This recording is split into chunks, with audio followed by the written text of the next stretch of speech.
नमस्कार. IBN लोकमतच्या खास कार्यक्रमात तुमचं स्वागत. गेले 4 दिवस आपण उत्तराखंड मधल्या प्रलयाच्या हाहाकाराच्या बातम्या ऐकत आहोत. अनेक लोक अजून अडकून पडलेले आहेत, प्रवासी अडकून पडलेले आहेत, गावाच्या गावं वाहून गेलेली आहेत, बचाव कार्य सुरू आहेत, पण अजूनही सगळ्यांची सुटका झालेली नाही. रोज विध्वंसाच्या बातम्या येत आहेत, पण मुळामध्ये या प्रलयाला, या हाहाकाराला कारण काय आहे, यामागे नेमके कोण जबाबदार आहेत हे जाणून घेणं आवश्यक आहे. आपल्या सोबत या क्षणाला आहेत मेधा पाटकर. मेधा पाटकर यांनी या भागाचा गेली अनेक वर्ष दौरा केलेला आहे. तिथले प्रश्न, पर्यावरणीय प्रश्न जे आहेत ते त्यांच्या परिचयाचे आहेत, त्याचा अभ्यास त्यांनी केलेला आहे. त्यामुळे नेमका हा प्रलय कशामुळे घडून आलाय, याला जबाबदार कोण आहे, यावर काय उपाय केले पाहिजे हे मी त्यांना विचारणार आहे. थेट जाऊया इंदोरला, जिथे मेधा पाटकर आपल्या सोबत आहेत. मेधाताई, आपण गेले 4 दिवस या सगळ्या बातम्या उत्तराखंड मधल्या ऐकतो आहोत. किती विध्वंस झाला, किती माणसांचे बळी गेले, किती प्रवासी अडकले, ही सगळी चर्चा आहे. गावाच्या गावं वाहून गेलेली आहे, गावकऱ्यांचं काय झालं अजून कळत नाहीये. पण मला तुम्हाला थेट प्रश्न विचारायचा आहे की हे सगळं कशामुळे घडतंय, याला मूळ कारण काय आहेत? मला वाटतं की आपला समाज हा आता नदी या एका प्राकृतिक व्यवस्थेबद्दल पूर्णतः संवेदनहीन होत चाललेला आहे. आणि दोष संपूर्ण समाजाच्या माथी जरी मारला तरी प्रत्यक्षामध्ये नदी आणि नदीच्या भोवतालच्या पर्यावरणीय व्यवस्थेला जितकं म्हणून दोहन तिचं करता येईल आणि उपभोगासाठीच नव्हे तर अगदी निव्वळ शुद्ध कमाईसाठी सगळे कायदे उल्लंघून कशा प्रकारे तिला उपयोगात आणता येईल याच्या मागे लागलेले जे राजकारणी आणि अर्थकारणी आहेत, जे निवेश गुंतवणूक करणारे गुंतवणूकदार आहेत, त्यांनी हे सगळं घडवून आणलेलं आहे. त्यांचा प्रचार प्रसार आणि त्यांचं कार्य.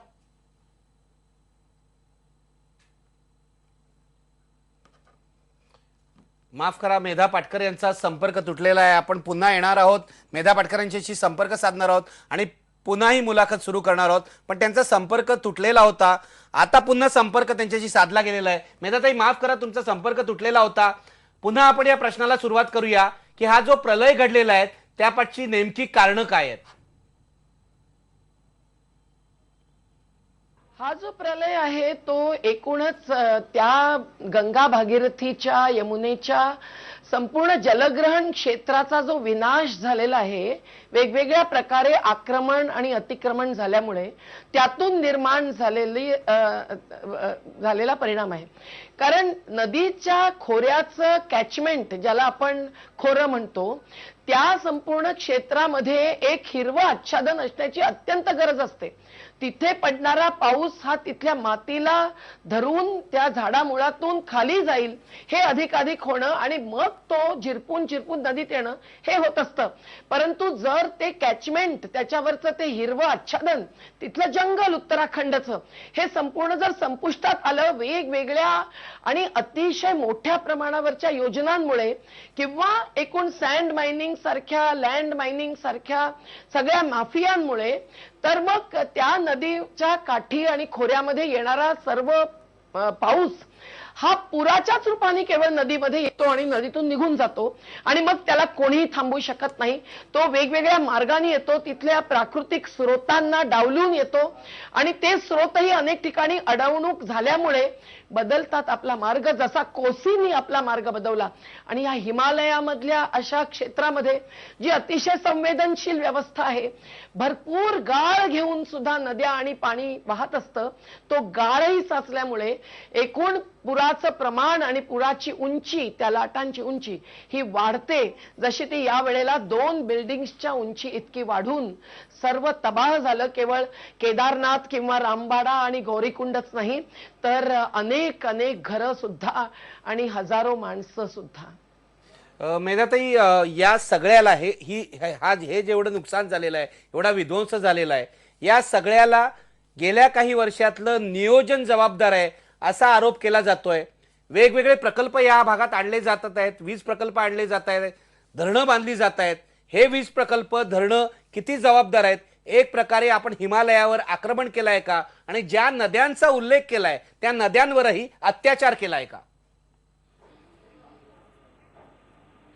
अगदी अगदी अत्याचारच आहे, नव्हे बलात्कारच आहे म्हटलं तरी चालेल. कारण नदी ही स्त्रीलिंगी आहे, भूमी ही स्त्रीलिंगी आहे, प्रकृती म्हटलं आपण निसर्गाला तर तीही स्त्रीलिंगी आहे. अशा प्रकारे संपूर्ण या प्राकृतिक नैसर्गिक व्यवस्थेवर आणि निसर्ग जो एक जगण्याचं साधन म्हणून उत्तराखंडासारख्या राज्यामध्ये अतिशय मेहनती अशा त्या पहाडी महिला ज्यांनी चिपको आंदोलनही केलं आणि त्यानंतर उत्तराखंडाचं एक स्वप्न पाहिलं. त्या आंदोलनामध्ये कमला पंतांसारखं नेतृत्वही महिलेचं होतं आणि त्यांचं एक स्वप्न नव्हतं केवळ, तर त्यांच्या मनामध्ये एक संपूर्ण योजना होती. परंतु ती योजना भाजपा असो की काँग्रेस असो यांच्या नेत्यांनी पूर्णतः बाजूला टाकली. इतकंच नव्हे तर विकासाचं नियोजन कुठे जीएमआर आणि जीएमके कंपनींना अलकनंदासारख्या नद्यांमध्ये त्यांनी आणलं आणि भरपूर म्हणजे 9 ते 10 हजार मेगावॅटचं संपूर्ण योजना आखल्या. जवळजवळ 70च्या वरती हायड्रो इलेक्ट्रिक प्रोजेक्ट्स एकाच वेळेला पुढे रेटले आणि पर्यावरणीय मंत्रालयाने त्याला सशर्त मंजुऱ्या दिल्या. पण त्या मंजुरीतल्या शर्तींचं अटींचं पालन झालंय की नाही याच्याकडे दुर्लक्ष केलं. नवे कंपन्या जिथे आहेत त्यांनी दबाव आणून ते दुर्लक्ष करायला भाग पाडलं आणि कुठेतरी जयराम रमेशांनी सुरुवात करून इको सेन्सिटिव्ह झोन 100 किलोमीटर पर्यंतचा गंगोत्री पासून व्हावा असा आग्रह धरला. तर त्याला विजय बहुगुणा जे आज मुख्यमंत्री आहेत त्याही वेळेला त्यांनी एक डेलिगेशन घेऊन जाऊन विरोध केला. पण सर्वच पार्टीजचा सर्वच पक्षांचा त्यांच्याशी हे हितसंबंधी माफिया जोडलेले असल्यामुळे कमी अधिक प्रमाणात अशा कुठल्याही पर्यावरणीय व्यवस्थेच्या संरक्षणाच्या योजनेला विरोध राहतो आणि लोकांना त्याच्यात इन्व्हॉल्व करून घेतलं जात नाही. एडीबी आणि वर्ल्ड बँक यांच्यासारख्यांचे पैसे मिळाले की मग लोक तर नगण्य आणि न्यूनतम मान्यतेचे प्राणी ठरतात आणि मग दिल्लीचं केंद्र सरकारने काही बात आणली तर राज्य सरकार विरोध करतं, राज्यांनी काही करू पाहायला गेलं तरी माफिया विरोध करतात. अशा प्रकारे सर्व देवाणघेवाण आपसातली हितसंबंधियांची चालू राहते आणि तिथे पहाडामध्ये आता 8% शेती राहिलेली आहे. ती शेती सुद्धा संपुष्टात येणं आणि मोठमोठ्या सुरुंगाच्या योजना ज्याला आमचे साथी विमलभाई जन आंदोलनांच्या समन्वयाचे समन्वयक किंवा सुंदरलाल बहुगुणा याच्यापूर्वी चंडीप्रसाद भट ह्या सर्वांनी जे जे मुद्दे उठवलेत आणि आजही उठवतायत, नदी बचाव अभियान सुरेशभाईंनी चालवलं, या सर्वांकडे दुर्लक्ष झालं. तिथे डेहराडूनमध्ये वंदना शिवांची एकूण केंद्र आहे, परंतु कुमाऊ सारख्या ठिकाणी अमूल प्रॉडक्ट्सचे प्रोजेक्ट्स आहेत.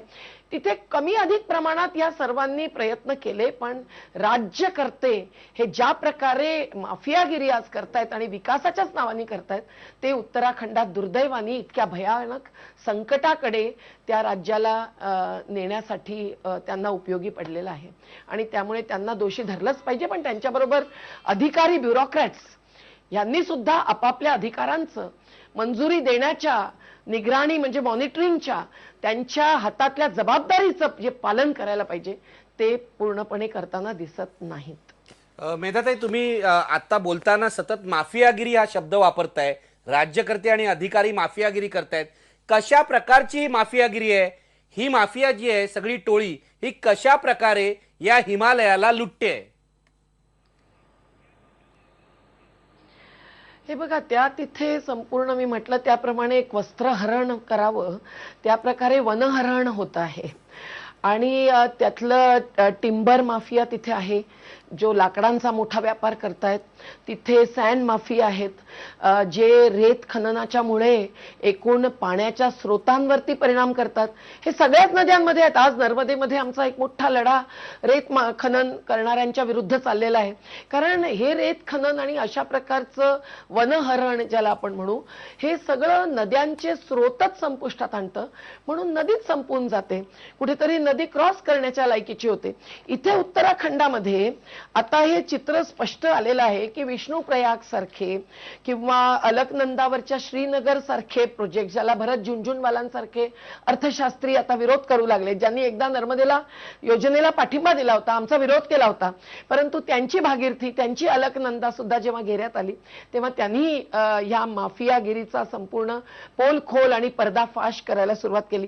मला वाटतं की कायदा बाजूला ठेवून बेकायदेशीर ज्याला आपण अवैध म्हणू अशा प्रकारचं निसर्गाचं दोहन याच्यामध्ये जे गुंतलेले आहेत त्यांना आपण माफिया म्हणतो आणि ते केवळ पैशाच्या आधारावर, गुंतवणुकीच्या आधारावर अनेक पटींनी तो पैसा पुन्हा कमाईच्या रूपाने वसूल करत पुढे चालतात. मग पर्यावरण सुरक्षा कायदा आहे, वन संरक्षण कायदा आहे, तो बाजूला पडतो.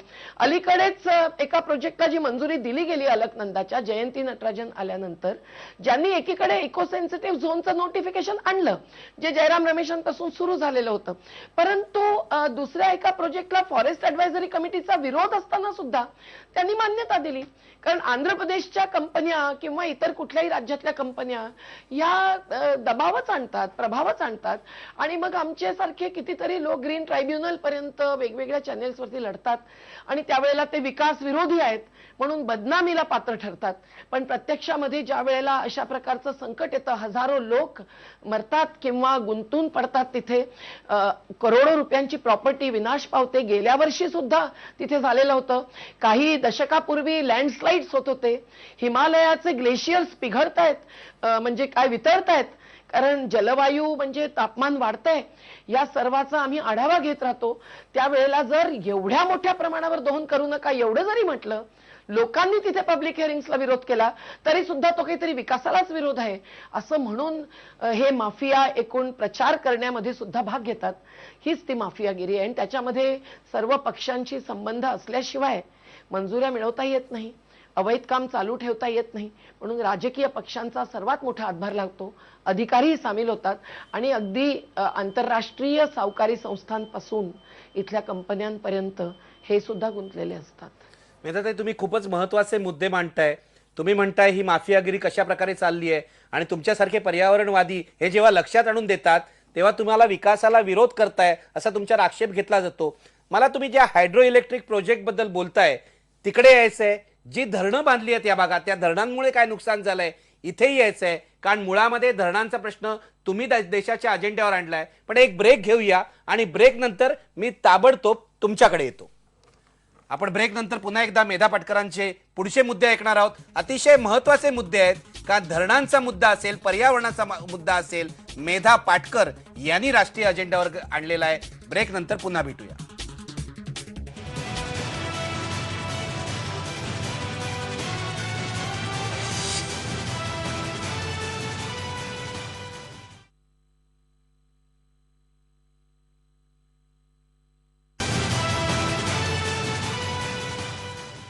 ब्रेक नंतर तुमचं स्वागत. पुन्हा जाऊया मेधा पाटकर यांच्याकडे.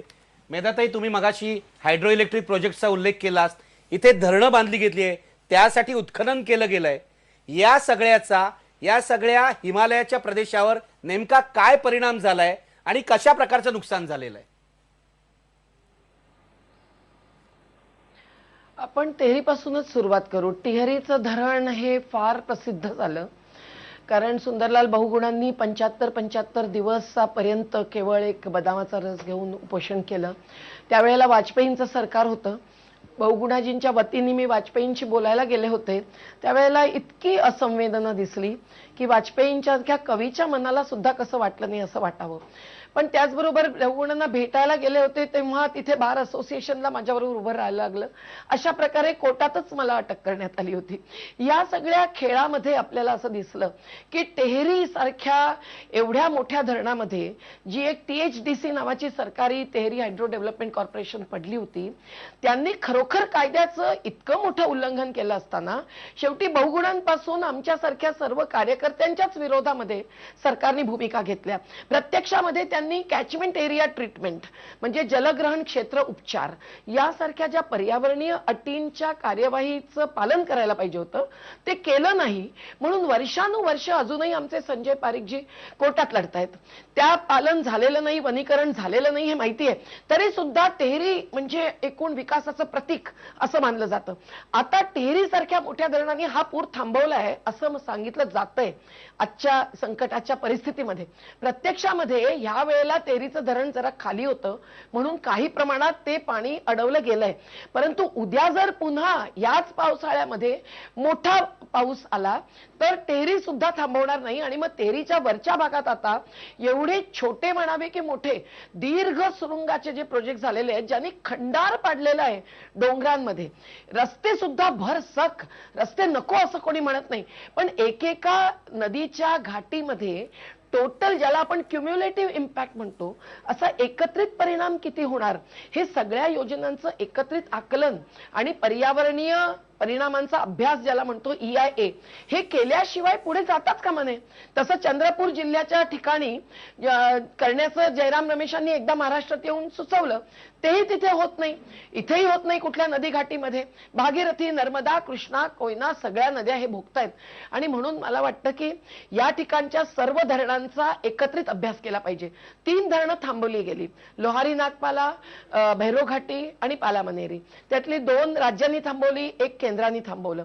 परंतु एवढ्या प्रत्येक पब्लिक हिअरिंग मधले तिथले लोक विरोध करत असताना शेवटी कुठलंही धरण थांबवा म्हटलं तर लगेच हे विकासाच्याच विरोधी असं मानलं जातं. प्रत्यक्षात ते विकासासाठी लोकांचं म्हणणं असतं की आम्हाला जगू द्या, आमची शेती टिकू द्या, आमची जी साधनं आहेत जगण्याची त्याच्यावरती विकास करा, तो आमच्या सह करा. पण हे कधी झालं नाही आणि म्हणून हे 71 हायड्रो इलेक्ट्रिक प्रोजेक्ट्स एकत्रित परिणाम काय आणतायत हे पाहण्याची आवश्यकता आहे. भूजलाचा अधिकाधिक उपयोग करण्याची आवश्यकता आहे. हे सर्व होत नाहीये म्हणून ह्या धरणांची विकृती आलेली आहे. नाही तर कुठलंच धरण बनवू नये असं आमचं म्हणणं नाही. छोटी छोटी उलट अधिक संख्येने छोटी छोटी धरणं बनावी, स्टॉप डॅम्स, चेक डॅम्स. जसं टेरेसिंगनी शेती होते या पहाडी प्रदेशामध्ये तशा प्रकारे त्यांनी जंगल टिकून राहील, संपणार नाही आणि माती सुद्धा पकडून राहील, संपणार नाही. वॉटर मिल्स सारख्या पारंपरिक स्रोताच्या ऊर्जा स्रोताच्या पद्धती असताना ऊर्जा प्रदेश बनवायचा आहे उत्तराखंडला कोणी म्हणतं पर्यटन प्रदेश बनवायचा आहे, कोणाला धर्म काय म्हणतो आपण त्याला धर्मस्थळच बनवायचं आहे. आणि त्यामुळे लाखो लोकांना आणणं आणि हजारो कन्स्ट्रक्शन्स वाढवणं हे सगळं मर्यादेत जर ठेवलं नाही तर देशाच्या कायद्याचा, संविधानाचा आणि प्रकृतीचा सुद्धा अपमानच होतो हे तिथे दिसून येत आहे. म्हणून या धरण प्रकल्पांना प्रश्नचिन्ह लावणं आवश्यक आहे. मेधाताई, पण राजकारण्यांचं असं म्हणणं आहे, गेले 2 दिवस काही राजकारणी, भाजपचे नेते, काँग्रेसचे नेते बोलतायत, ते असं म्हणतात की हे प्रकल्प नाही आले तर ह्या भागात रोजगार कसा निर्माण होणार, याला काय उत्तर आहे तुमचं? खरं म्हणजे रोजगार निर्माण हा जल, जंगल, जमीन अशा प्राकृतिक नैसर्गिक साधनांना धरून सुद्धा खूप मोठ्या प्रमाणात वाढवण्याची शक्यता आहे. तिथे उद्योगही सुरू करायचे नाहीत असं आम्ही म्हणत नाही, पण उद्योग करायचे तर ते तिथल्या संसाधनांवर करायला पाहिजेत. मग ते गृहोद्योग असतील, ग्रामोद्योग असतील, छोटे उद्योग असतील, एकदम अतिशय इको सेन्सिटिव्ह झोन ज्याला म्हणतो तशा संवेदनशील क्षेत्रामध्ये कुठेतरी कोळशाच्या आधारावरती थर्मल पॉवर प्रोजेक्ट काढणं आपण नाही म्हणतो. नदीच्या काठी पर्यटनासारखा उद्योग चालू शकतो, परंतु त्याला मर्यादा, एकूण किती लोक येणार, ते किती प्रदूषण करणार, या सगळ्याचा विचार करून आखणी करून तिथल्या वाहतुकीवर किती ताण पडणार, त्याच्यासाठी रस्ते किती बनणार, हे सगळ्याचा विचार करून आखाल. नियोजन शास्त्र म्हणायचं ते हेच, परंतु यामध्ये असा कुठलाही विचार केला जात नाही. म्हणून औद्योगिकरण एका प्रकारचं होतं, ते केवळ दोहन करणारं होतं. तिथेही रोजगार किती खरोखर वाढतो आणि तो स्थानिकांना किती मिळतो याच्याबद्दल खूप मोठा प्रश्न उभा केला जातो. आताच मी मसुरीला जाऊन आले. मसुरीच्या अकॅडमीच्या आजूबाजूच्या सर्व गावांना आज पर्यटन उद्योगांनी पछाडलेलं आहे, कारण तिथे एकूण थंड स्थळावरती म्हणून जाणारे लोक हे नवीन नवीन उद्योगांना, नवीन नवीन व्यापाऱ्यांना वाव देत आहेत आणि स्थानिकांना मात्र त्यांचा प्रत्येक भूमीचा खंड हिरावून घेतला जातोय. हेच भयानक संकट वाटतोय. तेव्हा थोडा रोजगार निर्माण होतो, पण बराचसा रोजगार काढूनही घेतला जातो. याचं गणित कुठे आपल्यासमोर नसल्यामुळे आपल्याला असं वाटतं की प्रत्येक नवीन योजना म्हणजे रोजगार निर्माण, प्रत्येक उद्योग म्हणजे रोजगार निर्माण, पण तसं नसतं. आणि उद्योग आणि उद्योगामध्ये सुद्धा आपल्याला निवड करता येऊ शकते. ऊर्जा स्रोतांमध्ये सुद्धा आपल्याला निवड करता येऊ शकते. पाण्याच्या नियोजनाच्या वेगवेगळ्या पद्धतींमध्ये विकेंद्रित छोट्या जलग्रहण क्षेत्रावरती आधार देऊन आपल्याला निवड करता येत असते. वनसंपदा इतकी असताना ती संपवून उद्योग निर्माण करण्याच्या ऐवजी तिच्या संपदेवरती आधारित उद्योग काय काय निर्माण करता येतील, फूड प्रोसेसिंग पासून ते वेगवेगळे हे आपल्याला पाहता येतं. आणि ते जर केलं नाही तर अशा प्रकारचे क्षेत्र देशोधडीला म्हणायचं की क्षेत्रोधडीला अशी लागतात.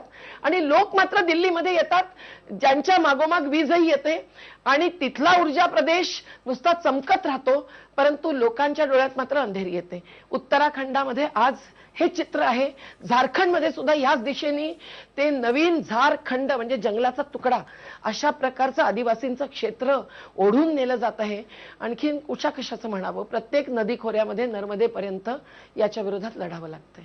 बरोबर आहे मेधाताई, अशा क्षेत्रांमध्ये अंधार पसरतोय आणि शहरांमध्ये वीज येते हे तुम्ही म्हणताय, हे महत्वाचं आहे. मी पुन्हा एक ब्रेक घेऊन तुमच्याकडे येणार आहे. मला देशाच्या पातळीवर न्यायचं या सगळ्या प्रश्नाला, कारण आज उत्तराखंडमध्ये हे घडलंय. वेगवेगळ्या ठिकाणी भौगोलिक परिस्थिती वेगळी आहे. महाराष्ट्रात कोकणामध्ये सुद्धा हाच निसर्गाचा प्रश्न आहे. सगळ्या देशांनी यापासून धडा काय घ्यायचा हे मला तुम्हाला विचारायचं आहे. ब्रेक घेतो आणि ब्रेक नंतर ताबडतोबीने तुमच्याकडे येतो. आपण ऐकतो मेधा पाटकर उत्तराखंडमध्ये जो विध्वंस झाला त्याबद्दल त्या अतिशय महत्वाचं असं बोलताय.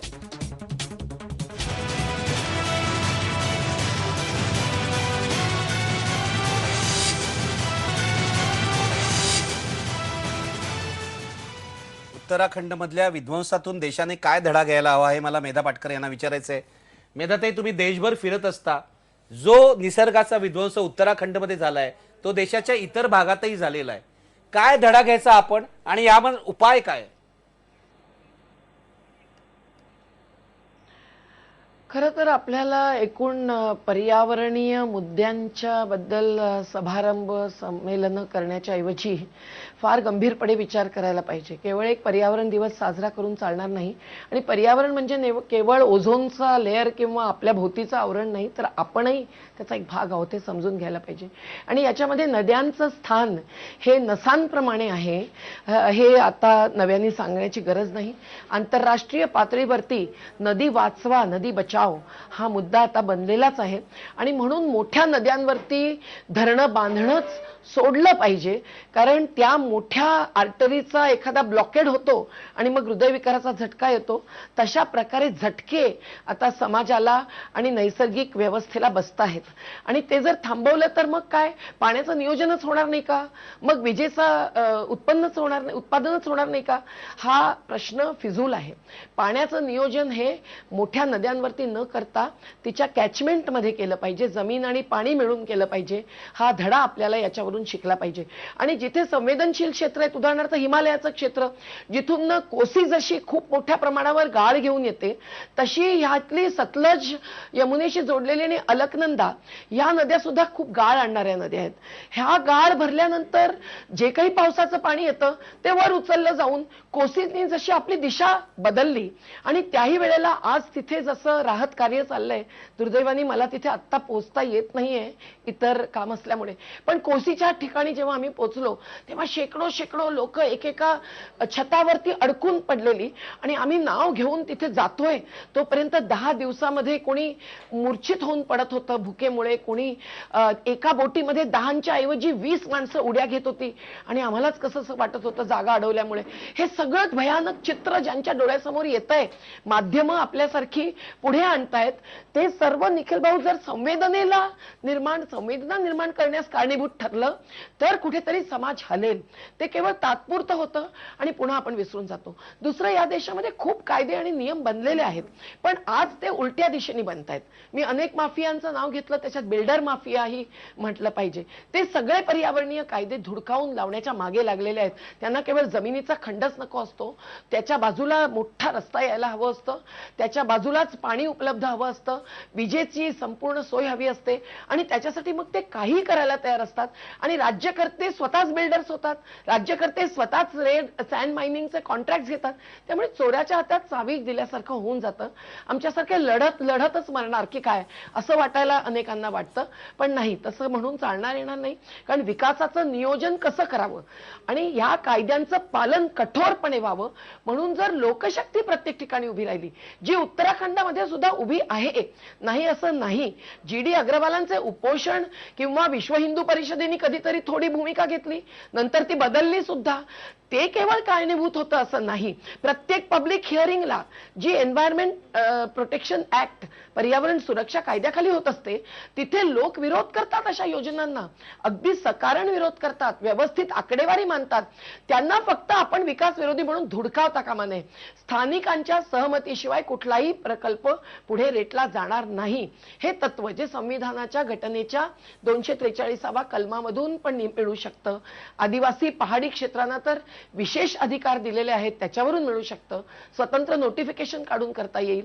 पण हे सर्व जर करायचं असेल तर जबरदस्तीने लोकांनाच उलट हाकलून प्रोजेक्ट पुढे नेणं वगैरे थांबवलं पाहिजे. आणि लोक जे संसाधन, जी साधनं टिकवायला पाहतात ती टिकवण्याचा त्यांना अधिकार आहे.